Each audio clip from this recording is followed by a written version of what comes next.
It's the end of the world. It always rains. Rain beats against the walls. It seeps through shutters. It pours off the mossy backs of the gargoyles. It turns streets into streams and rivers. Teetering, damp towers lean against rotting townhouses thrown together in the ruins of a once gleaming city. Servants dash through storms on petty errands. Fireplaces sputter weakly, and spellbooks, filled with mouldy spells, rot in spite of the protections lavished on them for their precious contents. The Grand Academy of Magic used to be here, but that was before the world ended and the rains came. Now the Grand Academy is mostly under the murky channels that divides Old Town from the Mids, its secrets ruined and lore lost.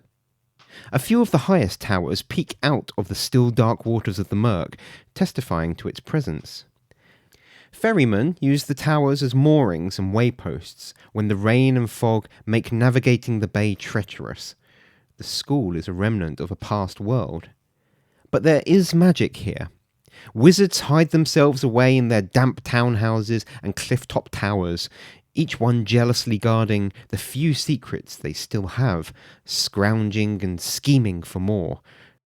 The richest people live on Embassy Row, amidst the peaks, where the rains pour down the streets in waterfalls. The poorest live in the Sump, a low-lying slum that is as much a swamp as it is a neighbourhood of rotting stilt huts. Alchemists lead the guilds that rule over Old Town. The desperate, striving tradesfolk and merchants build their townhouses in rings that cling to the lower slopes of the peaks. Refugees from strange foreign worlds wash up in Vagabond Bay. Their worlds past, the city their final haven. Rainwater pours off the backs and from the mouths of the gargoyles that decorate the stone towers and keeps. They plot too. Some say they plot to destroy the city, but wizards sometimes hire them to keep watch over their petty secrets anyway. Most find that rough men are security enough. Violence comes easily to them, and they care little for sorceries. But thieves can make a fortune here if they are quick and clever. From the lowliest medium to the greatest wizard, the mages hire experts to steal spells and enchanted items from their enemies and from their friends. It's the end of the world. It always rains. Your fate is in the hands of wizards, alchemists, and thieves. But it doesn't have to stay that way. A Visitor's Guide to the Rainy City is a system-neutral setting, written by Rich Forrest and published by Superhero Necromancer Press. This is a wonderfully evocative setting, with a surprising amount of variety and a whimsical nature. I would like to present a fairly comprehensive overview of the setting, which I have been running for the past 4 months. A Visitor's Guide to the Rainy City is presented as a tourist guidebook, written by the city's master haberdasher, Beauregard Hardebard. It begins with a summary of some of the strange peoples found in the city, including octopuses, ghouls, gulls, larvae, mermaids and gargoyles, as well as the more common fantasy fare of humans, halflings and goblins. There is then information about the seasons of the city, each experiencing different degrees of rain, and each with some special festivals and holidays, such as Bellringer's Day and the Gentle Exchange of the Fish. Following this is a summary of daily life in the Rainy City. The food, drink, pets, light sources and languages of everyday life. Glowfish lamps or phosphorescent fungus are used to light damp hovels, and citizens cook their meals with alchemical boiling salts, since fire is so unreliably produced. There are ideas here which, while seemingly minor, add great character to the city. This is one of the strengths of the book. Small hints and ideas scattered throughout, which not only add character and spark imagination, but can be used to add hooks ready to be developed. For example, boiling salts are used across the city to cook food when fire is difficult to keep alight, and the Alchemists Guild has a monopoly on the boiling salt recipe. These two small bits of information not only add character to the setting, they also provide some easy plot hooks for conflict or adventure. What happens if the PCs find the recipe for boiling salts? or the price rises by enough that many citizens can no longer afford to cook their food. The book is absolutely crammed with little ideas like this. Since the setting is system neutral, there are no mechanics or stats taking up space, allowing for more content. This leaves the DM to institute the ideas as he pleases with his chosen rule system. If the book had stats and rules in a similar manner to a 5e product, there would be half as much stuff for the DM to use. Even so, the writing is nicely concise, elaborating when necessary. Following these overview sections, we get into the meat of the book, descriptions of the various districts of the city. Each has information on the mood and character of that district, the law and order, commonly encountered denizens, sites of interest, factions, guilds or gangs, and possible plot hooks. Each of these sections is evocative and stuffed with great ideas that can be developed to spawn adventures and adversaries. At first glance, the districts may appear to be similar, but each actually has a vastly different feel, while still being united by the central premise of the book. Each district lends itself towards a different genre, whether that is gang warfare in Vagabond Bay, political intrigue in Old Town, wilderness exploration in the Sump, or swashbuckling piracy in Rickety and the Swells. And this is the strongest feature of the setting. It can support a huge variety of themes and adventure genres. This setting is extremely versatile, more so than it may appear at first glance. I will try and highlight this later in the description of each of the districts. The district the PCs are likely to arrive at first is Vagabond Bay, with its piers and docks, ships and warehouses, sailors, bullies and refugees, barnacle-encrusted shacks, narrow alleyways, ramshackle causeways and piers, rotting wood and the spray of salt and brine everywhere. This is the poor part of the Rainy City, and characterised by the gangs that run the district.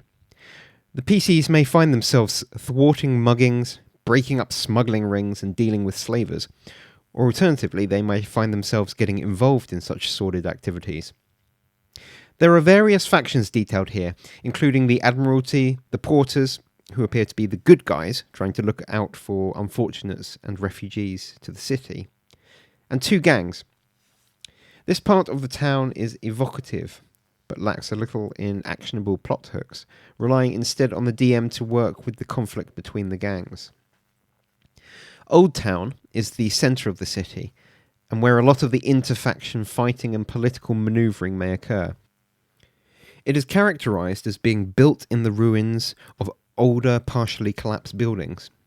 Sections of wall knocked out of an old palace make room for a locksmith shop, a cobbler, and a money changer. There are impressive sights here, such as a huge labyrinthian bazaar, the towering Chantry Hall, and Big Gen. The quaint guilds which control the city are found here, battling for supremacy, from the dominating Alchemists Guild to the Masons, Gargoyle Hunters, Ooze Cleaners, and the Fellowship of Haberdashers. There are plenty of ideas for quests here, job opportunities for adventurers, and evocative sites reminiscent of Old London.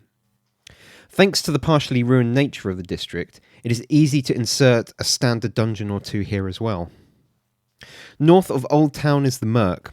The magical academy once stood here before it sank below the waves, and in its place is a fog-bound canal that separates the upper and lower islands of the city. Towers of the once great school of magic emerge from the fog and still waters. Traversing this body of water can be risky if the adventurers encounter freebooters or ghosts. Beneath the water are the flooded rooms of the wizard school, which may hide many magical secrets.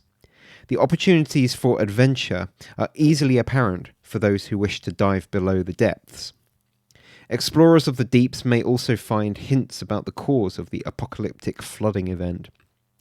Levytown is located south of Old Town and is the industrial centre of the city. Here, the giant pump houses keep the city afloat, and law and conformity dictate the district. Despite that, there is an undercurrent of anarchy and revolution brewing beneath the surface, something the PCs can seek to suppress or exacerbate. The Rainy City is characterised as having no gods.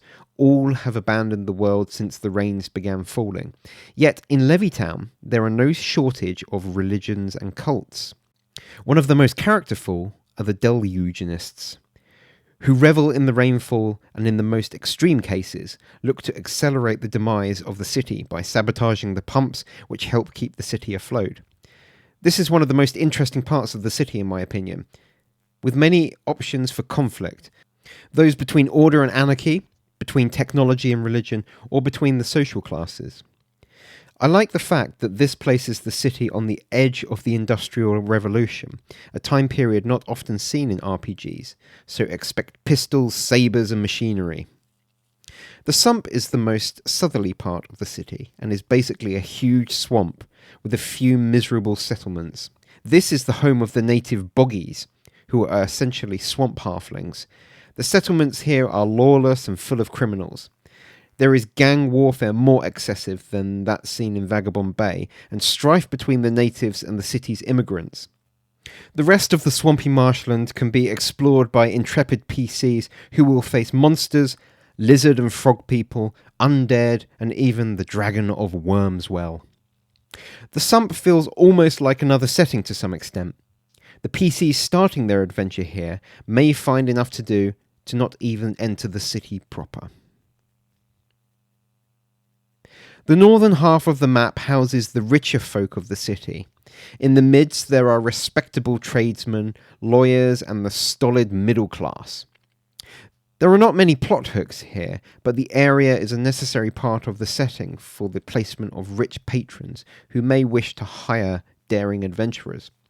Respectable row houses crowd into narrow ridges along hilly streets, clinging to the slopes below tower cliffs. The mids are not completely devoid of interest though. There is a cliffside necropolis infested with grave robbers. Close by is Tower Cliffs, probably one of the most malleable districts for the DM. The ward contains a multitude of wizards' towers, and breaking into a wizard tower and stealing his magic items is a fairly trusted trope in RPGs. There is also a goblin mine, a necropolis, and more guilds. The veil between the immaterial world and the invisible world is thin here, waxing and waning according to its own inexplicable laws. One of my favourite hooks is in Tower Cliffs as well, that of Orbeg the Potent. Orbeg the Potent needs your help. He, the Orbeg of the first level of the 36 levels of the Tower of Multipotence, is ready to move up in the world. The only problem? All the other Orbegs. Surely an enterprising crew of independent treasure hunters such as yourselves would have no qualms about helping him remove some Orbegs. One Orbeg is insufferable enough, and they only get worse as you climb the steps. Dare the traps, bypass the guardian monsters, and do away with some Orbegs, discreetly or indiscreetly, for who really cares. Keep whatever you find, except for their potence, which Orbeg would kindly like to place in his bottle for later integration. The very north of the rainy city is the Headlands. Reminiscent of the rainy moorlands of Britain, this is a place of estates, moors, fells and forests. Like the Sump, this area feels quite separate from the rest of the city, with strange inhabitants such as aristocratic ghouls, brigands, sheep rustlers and necromancers. There are hints of the Lovecraftian or romantic horror here, with the cliffside fishing villages and windswept moors, and I can certainly imagine horror adventures or murder mysteries here. Then there is Rickety and the Swells, a floating pirate haven from the lashed together wreckage of hundreds of ships, drifting in the midder swells. Scoundrels too dangerous or too free to make a life in the rainy city may find themselves here. This district is an anarchic hive of scum and villainy, blockaded by the city's navy, the Admiralty. Rickety drifts off the east of the rainy city and is the best place for swashbuckling adventures, piracy, smuggling, or treasure hunting.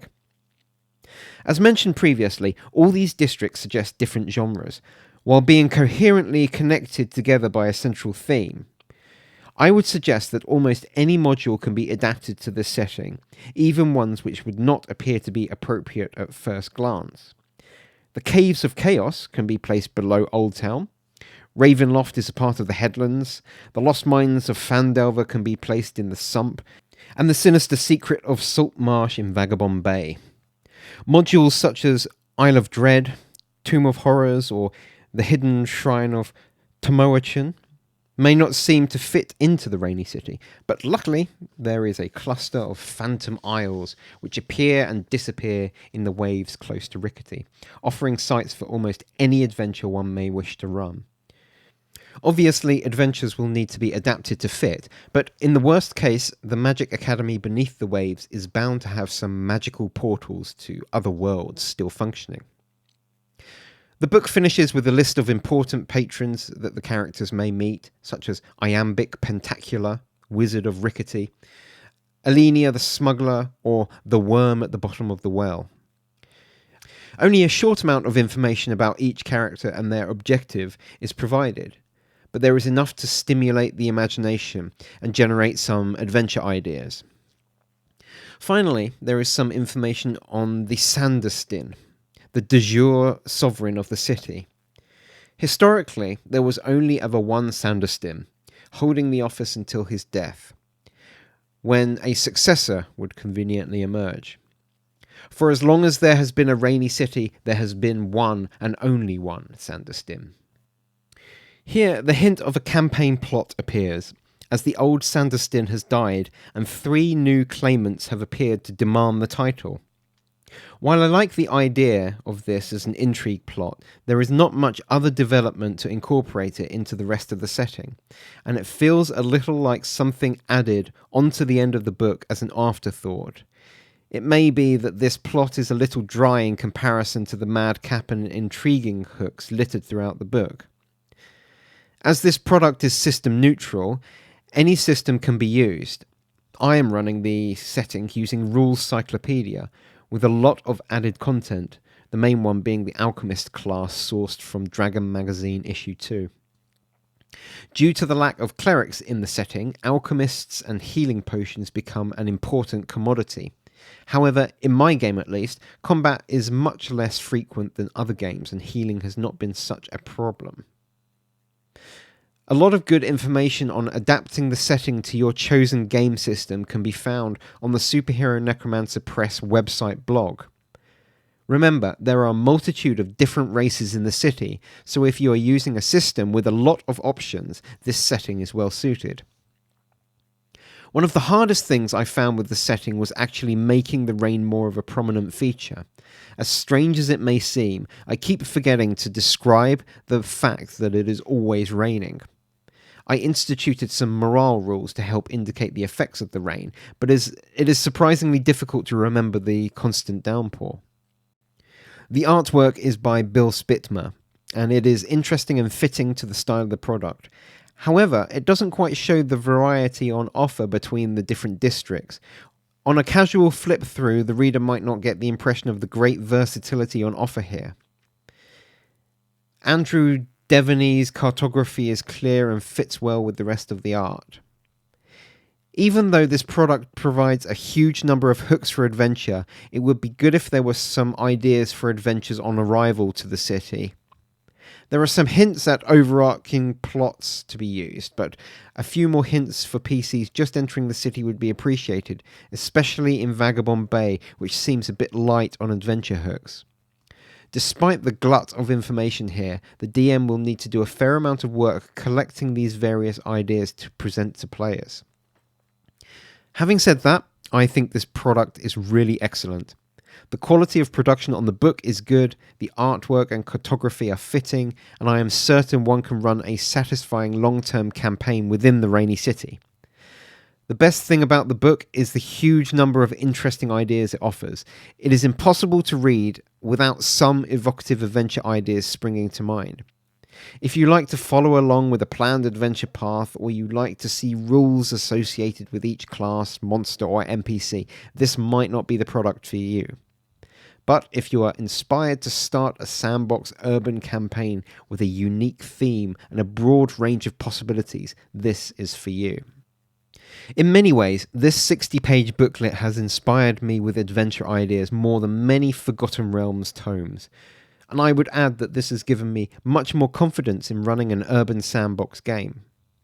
Despite the finite nature of the city, it feels less restrictive than many larger settings, and thanks to the small press nature of the product, it feels easier to add or change things.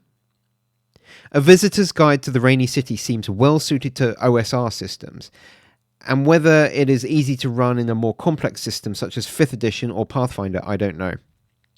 As there are no rules in the book, it can easily be used as a player handout, or can be read completely separately from RPGs as an interesting fantasy miscellany. Overall, this book is excellent and wonderfully evocative.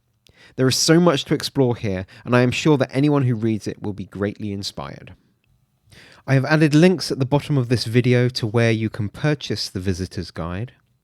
If you have enjoyed this video, please take a moment to like, comment or subscribe, and see you next time.